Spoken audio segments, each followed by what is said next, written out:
தமிழகத்தில் 24 IPS அதிகாரிகளை பணியிட மாற்றம் செய்து தமிழக அரசு உத்தரவிட்டுள்ளது.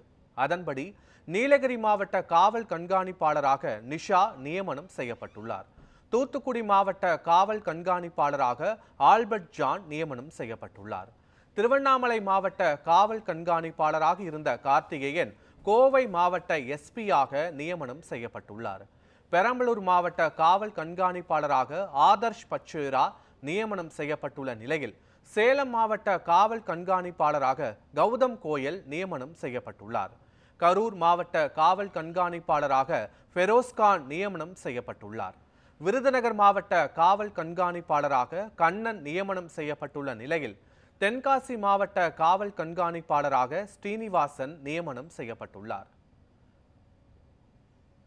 தருமபுரி மாவட்ட காவல் கண்காணிப்பாளராக மகேஸ்வரன் நியமனம் செய்யப்பட்டுள்ள நிலையில் சேலம் தெற்கு காவல் துணை ஆணையராக இருந்த மதிவாணன் வேலூர் மாவட்ட காவல் கண்காணிப்பாளராக நியமனம் செய்யப்பட்டுள்ளார்.